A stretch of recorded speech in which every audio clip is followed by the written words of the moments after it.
Dito sa mundo ng Dragon Ball, automatikong nagdodoble ang battle power ko bawat 30 araw. Kaya naman, kahit na ipinanganak lang ako na may battle power na. 3 bilang isang low class na Saiyan Warrior.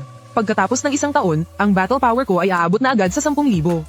Pagkatapos ng 2 taon, aabot naman ito sa 6,340,000. Pagkatapos ng 3 taon, ang battle power ko ay magiging isang nakakatakot na 300 bilyon. Pagkalipas ng 10 taon, ang battle power ko ay aabot pa sa 38 digits. Sa buong Dragon Ball Universe, maliban kay Zen-O na may kapangyarihan sa mga patakaran, wala nang sino man ang makakatalo sa akin. Maging ang Grand Priest na kayang-kayang talunin ng Super Saiyan 5 gamit lang ang isang kamay, ay tagadala lang ng sapatos ko. Pero, salungat ang nangyari sa inaasahan ko. Sa ngayon, sa edad kong 18 taon, ang battle power ko ay nasa kaawa-awang 0.01 lang pala. Tulad ng alam ng lahat, ang isang ordinaryong tagalupa na may hawak na baril ay may battle power na humigit kumulang 5. Ibig sabihin nito, ako, bilang isang Saiyan mula sa lahi ng mga mandirigma, ay hindi man lang makatalo kahit isang langgam sa Earth. Bukod pa rito, sa mga sandaling ito, 3 taong gulang na ang Saiyan na si Vegeta. Batay sa takbo ng orihinal na kwento, si Frieza ay wawasakin ng buong planet Vegeta sa loob ng 2 taon. Tahimik akong napabuntong hininga, minsan na nga lang akong mapunta sa ibang mundo, at nabigyan pa ng isang napakalakas na abilidad. Sayang nga lang at sobrang basura ng talento ko sa pakikipaglaban. Habang nag-aalangan ako kung dapat na ba akong magpakamatay para mag-restart na lang ulit, may narinig na naman akong isang electronic na tunog sa aking tainga. Ding! Natukoy na nawawalan na ng pag-asa ang host. Ina-activate na ng Infinite Battle System ang mga mission option. Maaaring kumpletuhin ng host ang mga mission para makakuha ng reward. Mission 1, gawing alagad ang Saiyan Prince na si Vegeta. Kapag nakumpleto ang mission, makakatanggap ng battle power na 0.1. Mission 2, dalhin ang legendary Super Saiyan na si Broly pabalik sa planet Vegeta. Kapag nakumpleto ang mission, makakatanggap ng battle power na 0.2. Mission 3, sugatan si King Vegeta. Kapag nakumpleto ang mission, makakatanggap ng battle power na 0.3. Nang marinig ko iyon, hindi ko mapigilan ang aking tuwa, dahil ang idinaragdag nito ay sa initial battle power.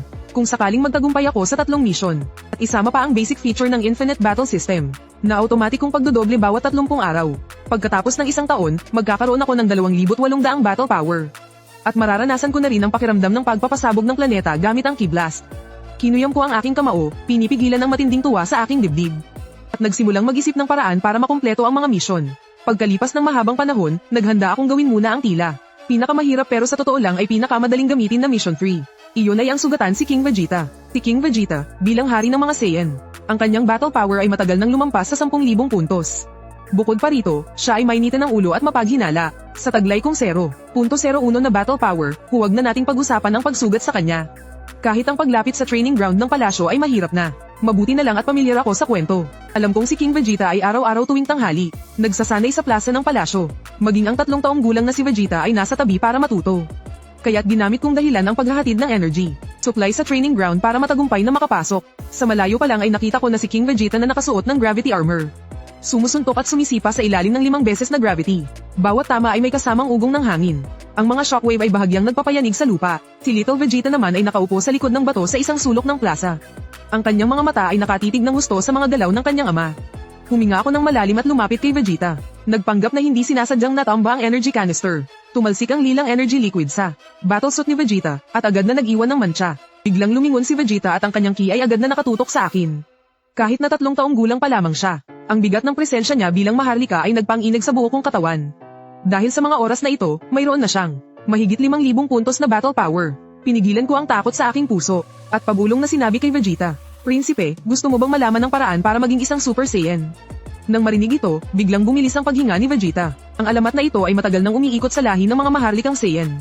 At ang pag-transform bilang Super Saiyan ang kanyang pinakamalaking pangarap. Para mas makumbinsi ko si Vegeta, idinrowing ko kaagad ang mga anyo mula Super Saiyan 1 hanggang Super Saiyan 4. At ipinakita sa kanya ang lahat ng ito. Gamit ang galing ko sa pananalita, nilinlang ko si Vegeta. Sinabi kong ako raw ay reinkarnasyon ng isang sinaunang ninuno ng mga Saiyan. Na ang buong pamana ng lahi ng mga Saiyan ay nasa isipan ko. Kailangan lang niyang tulungan ako sa isang maliit na pabor, at tuturuan ko siyang mag-transform. Bagamat sa mga oras na ito ay napakataas na ng battle power ni Vegeta. Pero total, isa lang siyang 3 taong gulang na bata. Agad siyang tumango at mayabang na nagsabi, "Anong tulong ba yan? Sabihin mo para marinig ko." Isang ngiti ang sumilay sa aking mga labi. Ang iyong ama, si Haring Vegeta, ay may kahinaan kapag siya'y nagsasanay. Iyon ay sa tuwing gagamitin niya ang sumasabog na ki-punch. Ang kaliwang baywang niya ay nagkakaroon ng panandali ang butas. Maaari mong atakihin ng patago ang kahinaan niyang iyon. Para magtamo ng kaunting pinsala si Haring Vegeta. Nang marinig ito ni Vegeta, kumislap ang galit sa kanyang mga mata. "Gusto mong masaktan ang ama ko?" Nang makita ko ang reaksyon niya, agad akong nagpaliwanag. Mahal na prinsipe, ginagawa ko po ito para humanga sa inyo si Haring Vegeta. Isipin niyo po, sa edad na 3 taon ay matatalo niyo na ang inyong ama. Ang susunod na Haring Vegeta ay siguradong kayo na po. Nag-isip sandali si Vegeta bago tumango. Kung ganoon, susubukan ko. Kapag hindi ito gumana, papatayin kita kaagad. Pinigilan ko ang aking pagtawa habang umatras ako sa gilid ng training grounds. Kasabay nito, huminga ng malalim si Haring Vegeta. Ang ki sa paligid ng kanyang katawan ay nagsimulang tumaas ng husto. Malinaw na gagamitin na niya ang sumasabog na ki punch. Sa sandaling malapit na niyang pakawalan ang kanyang suntok, biglang tumayo si Vegeta at ginamit ang buong lakas para sumigaw. Ama, napakabagal ng iyong mga galaw. Pagkatapos ay agad siyang nagpalabas ng ki at isang malakas na suntok ang tumama sa kaliwang baywang ni Vegeta. Si Haring Vegeta, dahil sa biglaang pag-atake ng sarili niyang anak, ay tumalsik papalayo. Ding, gawain 3, kumpleto, lakas pandigma ng host, 0.3. Kasalukuyang panimulang lakas pandigma, 0.31. Sa sandaling tumunog ang system prompt, halos matawa ako ng malakas. Kasabay nito, isang mahinang enerhiya ang bumaba mula sa langit at pumasok sa aking katawan. Nang makita ng batang si Vegeta ang kanyang ama na galit na tumatayo mula sa sahig. Natakot siya at agad na nagtago sa aking likuran. At walang pag-aalinlangang ipinahamak ako. Ama, ang taong to ang nagsabi na may kahinaan daw ang iyong sumasabog na ki punch. At inutusan niya akong atakihin ka ng patago. Nang makitang aatake na sa akin si Haring Vegeta, agad akong nagsalita para magpaliwanag. Kamahalin, kahit na mahina ang aking lakas pandigma, pinag-aralan kong mabuti ang mga estilo ng pakikipaglaban ng bawat lahi. Kaya naman natuklasan ko na may maliit na depekto ang inyong sumasabog na ki punch. Tulad ng inaasahan, ang lakas pandigma ng mahal na prinsipe ay mas mababa ng 5,000 puntos kaysa sa inyo. Pero nagawa ko pa ring talunin ang teknik ninyo. Nang marinig iyon, tinaasan ng kilay si Haring Vegeta. Malinaw na naintrigue siya sa sinabi ko. Malamig siyang suminghal. Isang hamak na tulad mo, may karapatan ka bang makipag-usap sa akin tungkol sa pakikipaglaban? Tumingin ako kay Vegeta at sinabing, kung hindi po kayo naniniwala, maaari ninyo akong hayaan na maging pansamantalang tagapagturo ng mahal na prinsipe. Sa loob ng 1 buwan, tinitiyak kong ang sa prinsipe ay dodouble ang kakayahan sa aktwal na laban. Pagkatapos ng ilang sandali ng katahimikan, malamig na nagsalita si Haring Vegeta. Sige, hahayaan kitang subukan.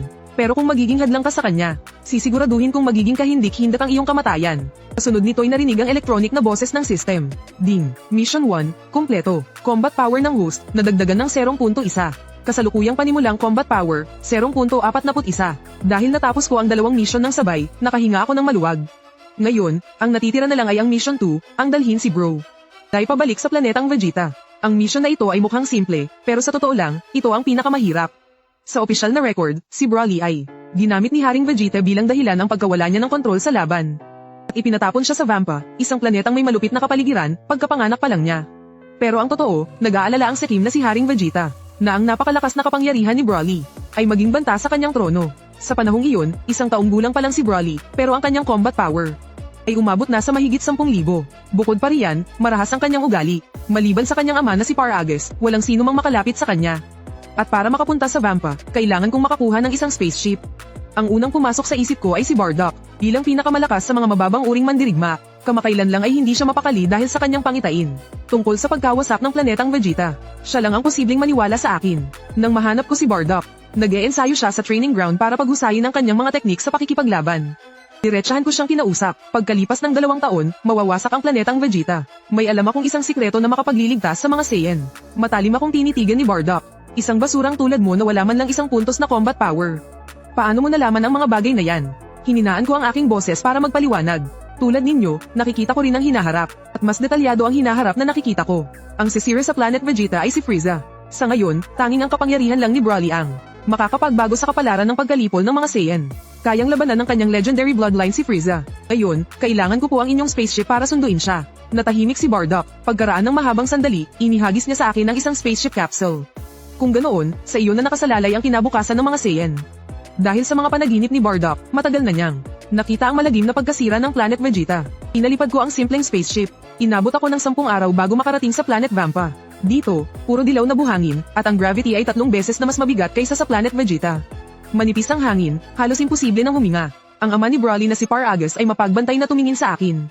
Sino ka? Anong ginagawa mo rito? Sinubukan kong gawing mahinahon ang aking tono sa pagsagot. Pinapantra ako ni King Vegeta para iuwi si Broly. Halatang hindi naniwala si Paragus. Isang energy wave ang dumaplis sa balikat ko. At winasak ang bato sa aking likuran. Hindi ako maniniwala sa kahit isang salita mula kay King Vegeta. Nang makita iyon, agad akong nagpaliwanag. Ako ang kasalukuyang guro ni Prince Vegeta. Makakaasa ka na si Broly pagdating sa Planet Vegeta ay mapoprotektahan. At tuturuan ko siyang kontrolin ang kanyang lakas. Sa hinaharap, siya ang magiging tagapagligtas ng mga Saiyan. Habang sinasabi ito, inilabas ko ang royal seal ng pamilya ni Vegeta. Tinitigang mabuti ito ni Paragus, at piniling paniwalaan ang sinabi ko. Tutal, napakasama talaga ng kondisyon sa Planet Vampa. Ayaw din niyang manatili si Broly ng matagal. Sa isang planetang ganito, isinama ko pabalik sina Broly at Paragus sa Planet Vegeta. Tumapag ang spaceship sa plaza ng palasyo. Nang makita ni King Vegeta si Broly, agad na gumuhit ang takot sa kanyang mga mata. Galit siyang tumingin sa akin. Ang lakas ng loob mong suwayin ang utos ko at ibalik sila rito. Agad bumunot ng energy gun si Paragus na tila may kinakaharap na kaaway at itinutok ito sa akin. Bahagya akong natawa at yumuko kay Haring Vegeta para magbigay galang, saka sumagot. Kagalang-galang na hari, naniniwala akong nakita nyo rin ang mabilis na pag-unlad ng prinsipe sa mga nakalipas na araw. Kailangan niya ng isang kasing edad niya bilang sparring partner. Makakatulong ito sa kinabukasan ng mahal na prinsipe para pabagsakin ang pamumuno ni Frieza. At maging bagong emperador ng kalawakan. Ang batang si Vegeta sa tabi ay nakiayon din. At nagpakita ng mapagkumpitensyang tingin. Nararamdaman niya ang nakakatakot na lakas na nakatago sa loob ni Broly. Ang karangalan niya bilang prinsipe ng mga Saiyan ay hindi rin siya hahayaang magpatalo kay Broly. Kaya naman, nagsalita agad ang batang si Vegeta. Ama, hayaan niyo na siyang manatili dito. Pinapangako ko, habang buhay niya akong hindi matatalo. Masamang tumingin sa akin si Haring Vegeta. Pagkatapos ay suminghal siya at bumalik sa kanyang silid. Ding, pangalawang misyon, kumpleto. Battle power ng host, 0.2. Kasalukuyang paunang battle power, 0.61. Naglalabas ng bagong misyon, sa loob ng isang buwan, patasin ang battle power ni Vegeta. At Broly ng higit sa 100,000. Item para sa misyon, 10 Senzu beans mula sa Earth. Gantimpala sa misyon, ang panahon para sa pagdoble ng battle power ay iikli mula sa 30 araw hanggang 29 na araw. Agad kong dinala si Vegeta sa eksklusibong training area ng palasyo. Pagkatapos ay kumuha ako ng isang pinasadya na gravity bracelet at inihagis ito kay Vegeta. Sinabihan siyang itakda ang gravity sa 5 beses na mas mabigat. Sa kanyang unang pagsubok sa gravity training, si Vegeta ay direktang bumagsak sa sahig. Ang 12 ng mga Saiyan sa training area ay napatingin sa kanya. Agad na uminit ang ulo ni Vegeta na may napakataas na pride. Ginamit niya ang lahat ng kanyang lakas at nanginginig na tumayo. Puno ng pagtutol ang kanyang mga mata. Ngunit matigas ang ulo at ayaw humingi ng tulong. Nang makita ito, ngumisi ako ng may paghamak at nagsalita para mangasar. Ikaw pa ang tinatawag na henyo. 5 beses na gravity pa lang, hindi mo na kinakaya. Ako, kahit itakda pa sa 50 beses ang gravity. Kaya pa kitang isayaw. Nang marinig ito ni Vegeta, muli siyang nainis. Sumigaw siya at itinaas ang gravity bracelet sa 10 beses. Sa sumunod na segundo, bumagsak siya ng una ang mukha sa sahig. Dahil sa matinding pagnanais na mabuhay, si Vegeta ay sumusuka ng dugo habang sumisigaw ng tulong. Nakahalukip-kip ako at nakangiting pinapanood si Vegeta. Hanggang sa halos mamatay na siya saka ako lumapit para patayin ang wristband. Ang layunin ko sa paggawa nito. Una, para i-activate ang near-death state ng mga Saiyan. Ang passive skill na nagpapalakas ng battle power pagkatapos gumaling. Pangalawa, para pabagsakin ang pride ni Vegeta. Para malaman niya na hindi lang siya ang nag-iisang henyo. Ipinakain ko ang Senzu Bean sa grabeng sugatang si Vegeta. Nang gumaling siya, agad tumaas ang battle power niya sa 10,000 puntos. At sunod-sunod kong na-activate ang passive skill niya ng ilang beses pa. Umabot sa 25,000 ang battle power ni Vegeta. Dahil sa sobrang tuwa, gusto pa sana niyang ulitin ito ng ilang beses. Pero itinaas ko ang kamay ko para tanggihan siya. Dahil napansin ko na sa mga huling beses, napakaliit na lang ng itinaas ng passive skill. Mukhang ang passive skill ng mga Saiyan ay mayroon ding limitasyon sa pagpapalakas ng battle power. Para ma-activate ulit ang passive, kailangan dumaan sa pagsasanay. Para mailabas ang potensyal ni Vegeta. Samantala, si Broly na Legendary Super Saiyan ay hindi angkop para sa pag-activate ng Saiyan passive. Dahil bilang Legendary Super Saiyan, ang kanyang battle power ay walang tigil sa pagtaas. Ang problema lang, si Broly ay madaling mabulag ng galit sa mga oras na ito. Kaya naman, sadya ko siyang dinala sa isang tiwangwang na lugar sa Planet Vegeta. Walang ibang presensya ng buhay rito. Para mabawasan ang mga dahilan ng pagwawala niya. Ang lakas mo ay parang baha, mas mabuting gabayan kaysa harangan. Inilabas ko ang isang espesyal na gravity lock at isinuot ito sa kanyang pulso. Magsimula muna tayo sa 5 beses na bigat ng gravity. Matuto kang kontrolin ang daloy ng iyong ki habang pinipigilan ka. Sa simula, labis na pumapalag si Broly. Dahil sa bigat ng pulsos, umuungol siya sa inis. Ang ki na bumabalot sa kanya ay nagpabiyak sa lupa. Naglabas ako ng mahinang ki para palibutan siya. At nagsalita ako ng mahinahon. Sundan mo ang ritmo ng aking paghinga. Hayaan mong damaloy ang ki kasabay ng iyong dugo. Ilan naramdaman ni Broly ang mabuti kong intensyon. At unti-unti siyang kumalma. Paglipas ng 1 linggo, malaya na siyang nakakagalaw sa ilalim ng 5 beses na bigat ng gravity. Naging mas matatag na rin ang kanyang ki. Kaya naman, inayos ko ang isang praktikal na pagsasanay sa pagitan nila ni Vegeta. Ang patakaran ay bawal ang nakamamatay na atake, pagalingan lang sa teknik. Matagal nang may inis si Vegeta kay Broly. Kaya pagsimula pa lang, todo sugod na siya. Pantay lang ang laban nilang dalawa. Pagkalipas ng ilang minuto, lumabas na naman ang kayabangan ni Vegeta. Walang tigil siyang nang-iinsulto. Ang isang unggoy na ligaw ay mananatiling isang unggoy na ligaw. Ang pakikipaglaban mo ay walang diskarte, puro lakas lang. Dahil sa sinabing iyon ay tuluyang nagalit si Broly. Isang berdeng aura ang bumalot sa kanyang katawan.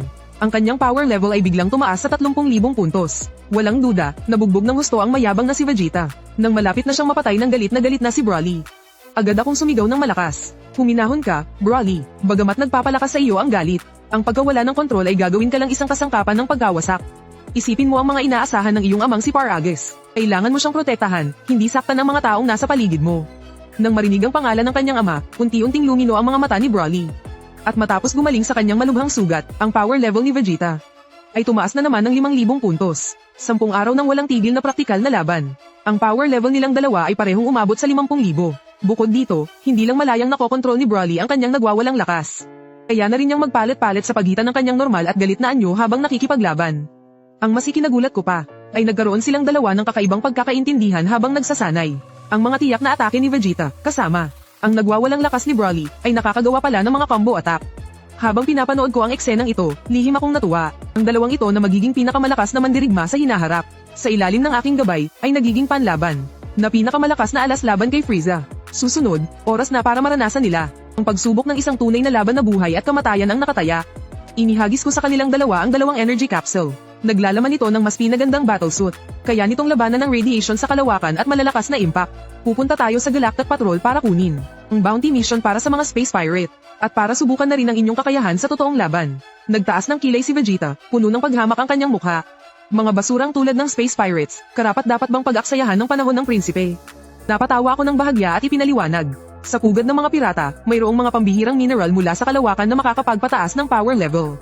At higit sa lahat, ang totoong laban ay magbibigay daan sa inyo. Namalampasan ang inyong kasalukuyang limitasyon sa lakas. Biglang nasabik si Broly nang makarinig ng labanan. Habang kinukuyong ang kamao at sunod-sunod na tumango. Sakay ng spaceship na ipinahiram sa akin ni Bardock. Sa loob lamang ng 3 araw ay nakarating na kami sa headquarters ng Galactic Guardians. Maingay at magulo sa loob ng dambuhalang space station. Iba't ibang mandirigma mula sa iba't ibang lahi ng alien ang naglalakad-lakad. Ang bounty board sa pader ay kumikislap sa pulang ilaw. Nakasaad dito ang combat power at halaga ng pabuya para sa iba't ibang grupo ng pirata. Piliin natin itong Bloodfang Pirates. Itinuro ko ang numero 1 target sa listahan. Ang combat power ng leader ay 80,000 puntos. Mayroon siyang 3 pangunahing miyembro na may higit sa 50,000 puntos.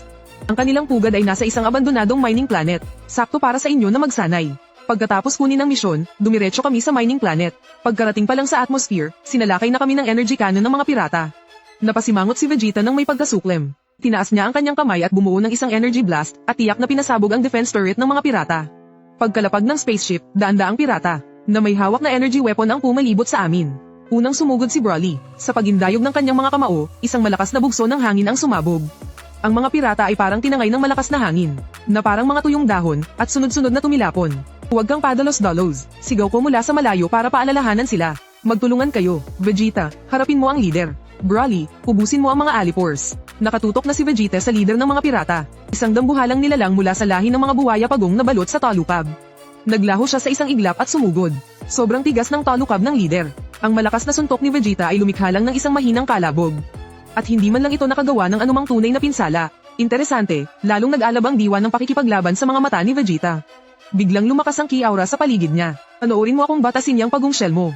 Tinipon niya ang ki sa dulo ng kanyang daliri para gamitin ang precision pierce na itinuro ko sa kanya. Isang matalim na ki blast ang direktang tumama sa pagitan ng kasukasuan ng leader. Sa kabilang banda, natapos na ni Broly ubusin ang lahat ng Alipores. Nang makitang lamang si Vegeta, hindi siya sumugod para agawin ang pagkakataon. Nakatayo lang siya sa gilid at maingat na nagmamasid sa paligid. Sa huli, bumuo si Vegeta ng isang higanteng energy ball. At pinasabog ang core ng leader ng mga pirata. Isinama ko silang dalawa para tuloy-tuloy na tumanggap ng 10 mga bounty mission na mababa sa 10,000 power level. Ang power level ni Vegeta at Broly, kasama ang kanilang karanasan sa laban, ay patuloy na tumataas. Pero, habang nasa isang mission kami, biglang nakaranas ng space turbulence ang aming sasakyang pangkalawakan. Napilitan kaming maglanding sa isang planetang walang nakatira. Ang planetang ito ay puno ng madidilim na pulang bato. At ang hangin ay may masangsang na amoy ng asupri. Puno ang lupa ng mga naglalakihang bakas ng kuko. Pagkalapag pa lang ng sasakyan, biglang yumanig ng malakas ang lupa. Isang dambuhalang berdeng anyo ang lumabas mula sa ilalim ng lupa. Ang mga mata nito ay nag-aalab sa pulang apoy. Ito pala ay isang sinaunang Demon Clan. Dahil pamilyar ako sa orihinal na kwento ng Dragon Ball, agad ko siyang nakilala. Siya ay kamag-anak ni Demon King Piccolo. Isang sinaunang Demon Clan na dapat ay sa Demon Realm naninirahan. Ang pressure mula sa 200,000 power level ng sinaunang halimaw ay nagpamutla kina Vegeta at Broly. Huwag kayong magpanik, malakas nga ang aura niya. Pero malamang ay mabagal siyang kumilos. Mabilis kong sinuri ang sitwasyon sa aking harapan. Vegeta, gamitin mo ang bilis mo para makuha ang atensyon niya. Broly, humanap ka ng tiyempo at atakihin mo ang weak spot niya sa ulo. Pagkatapos kong sabihin ang battle plan, mabilis akong tumakbo palayo. Total, sa kakarampot kong power level, wala naman akong maitutulong sa laban. Baka maging pabigat pa ako sa kanilang dalawa. Isang malaking kuko na tila kayang pamunit ng kalawakan ang Hamampes. Mabilis na kumilos si Vegeta at halos hindi na ito naiwasan. Kasabay nito, bumuo siya ng Ki Blast at pinatama sa mata ng halimaw. Tumama ang Ki Blast, pero mababaw na gasgas lang ang iniwan nito. Tumawa ng malakas ang halimaw habang ang buntot nito ay humahagupit na parang latigong bakal. Sakto nitong tinamaan si Vegeta na hindi nakaiwas. Ang laki ang mga mata ni Broly at walang pag-aalinlangang sumugod. Ginamit niya ang kanyang likod para saluhin ang atake. Agad na binalot ng itim na energy wave ang katawan ni Broly. Sa mukha siya ng dugo, habang todo protekta kay Vegeta na nasa ilalim niya. Tanga, sinong may sabing iligtas mo ko? Galit na nagpumili tumayo si Vegeta. Pero nalaman niyang nasira ang mga ugat niya dahil sa lakas ng impact. Nang makita ito ng halimaw, bumuo ito ng isang itim na energy ball para tuluyan na silang dalawa. Nang makita ito ni Broly, hindi niya ininda ang sarili niyang mga sugat. Sa isang galit na sigaw, marahas na sumabog ang berdeng aura sa kanyang buong katawan. Na-activate ang kanyang rage form, at sa isang iglap, lumampas sa 70,000 ang kanyang lakas. Pero sa pagkakataong ito, kahit namumula ang kanyang mga mata, hindi siya nawalan ng kontrol. Sumugod si Broly papunta sa demonyo. Ang kanyang dalawang kamao ay parang mabibigat na martel yung ipinukpok sa mga tuhod ng demonyo.